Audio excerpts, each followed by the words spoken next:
so righteous. Not long since you put a man in the river.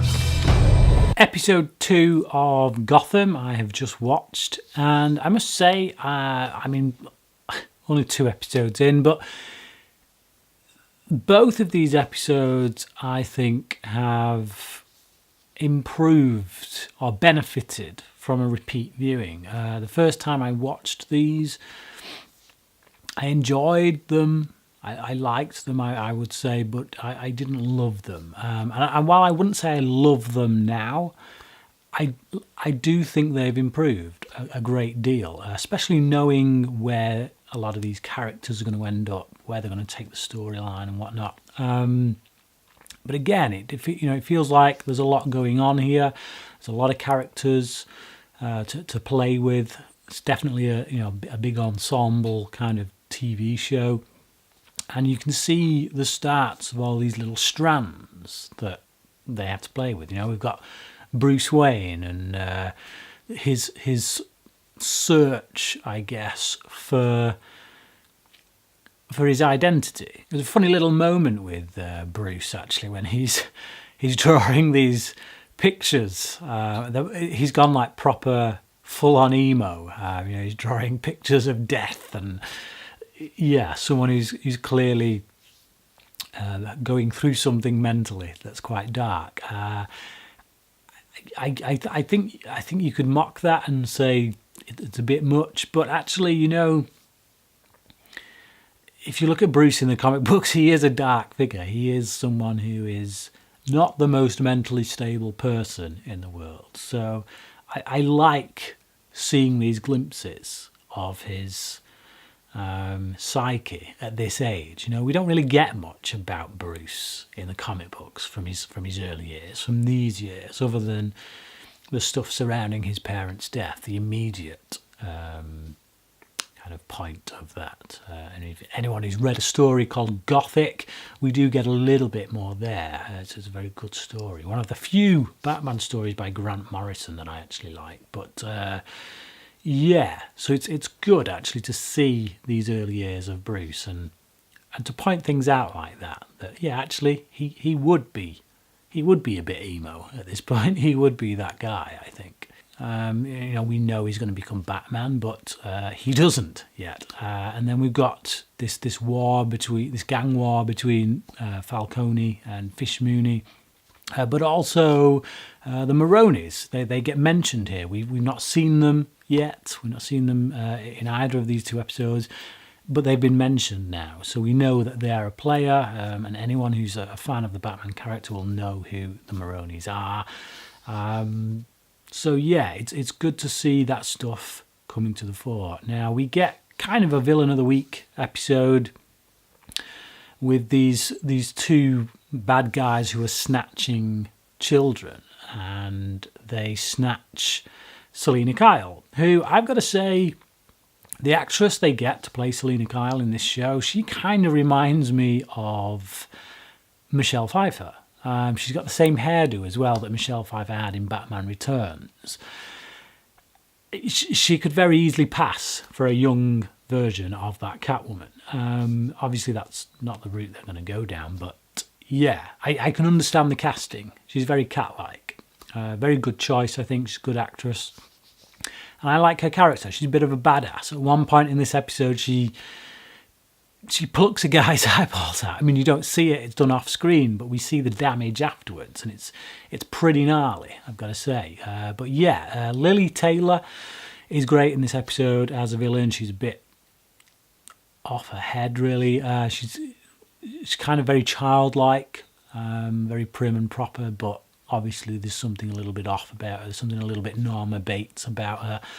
And then there's the guy, I can't remember his name, the actor, but he was in Hellboy. He played the guy in Hellboy that nobody really cared about, but he was kind of our way in to the world of Hellboy. But yeah, he's in this. And they play the villains of the week. And I like them both in this as the villains. Now, they reference the Dollmaker. They are actually working for the Dollmaker. Again, if you're a fan of the Batman character, you'll know who that is.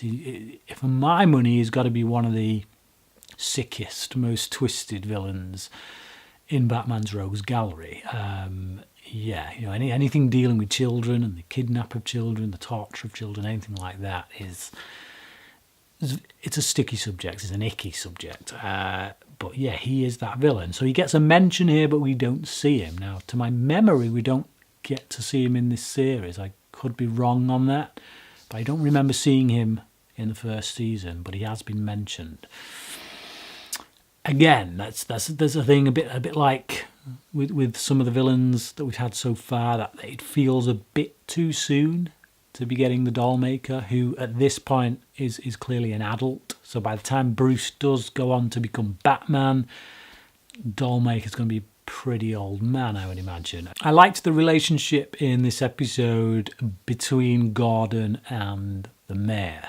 Very antagonistic. These two clearly aren't going to love each other. They don't like each other from their first meeting. Gordon sees this guy as a complete corrupt politician, which he is. So yeah, I like that angle they've set up as well. In fact, I like the way that Gordon is just antagonistic towards everyone. There's a moment early on in this episode when he calls out another police officer. You know, he asks him why he wasn't at the scene of this crime.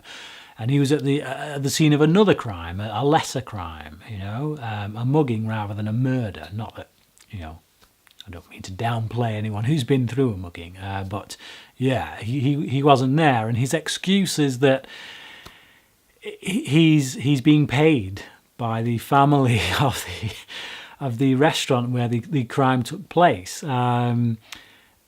And yeah, so he's got mouths to feed, and it really does highlight how corrupt the police force is in Gotham, and I like Gordon's disdain for it, and I like how blasé the other police officer is about it. You know, because when you get that deep in corruption, immorality does become the norm, to the point that you don't even realise it, you don't even acknowledge it, and I think that's one of the things that this show does quite well is deal with that as an issue. It's just when you cast morals aside just for a moment, the effect that has on you is there's a certain loss of humanity, a certain loss of empathy for other people, and it was displayed quite brilliantly, I thought, just in that one little moment, which was a funny moment. It was amusing, but also quite serious as well with regards to the point it was making. One thing that I didn't pick up on, or didn't mention in the first episode, was Robin Lord Taylor, who plays the Penguin, and he's a character that first time around when I watched this season, I wasn't entirely sold on him in a way that a lot of other people seem to be. Like, if you listen to Gotham fans of the show, Robin Lord Taylor seems to be the person that they gravitate towards, seems to be the person they praise. And I wasn't really sold on it myself. But again, you know, second time around, I think this does come from knowing the story, knowing where it goes. I'm a bit more on board with it. You know, he seemed a little overboard when I first watched it, but this time around it actually seems quite well judged as far as performance goes when you think about who this guy is and where he's going to end up. And I like how they've made him hit rock bottom here. You know, after the events of the first episode when Gordon faked his shooting of him, he's literally got nothing now, not a pot to pee in, no money, no nothing. And knowing that, obviously, if you know Batman lore, Penguin becomes one of the biggest crime bosses in Gotham. So that's going to be that's a fun journey, I think, to go on. It's a fun setup to see how Penguin goes from nothing, being in rags, to eventually going on to become one of the biggest crime lords of Gotham. And I do like the performance here by Taylor a lot more than I did the first time around.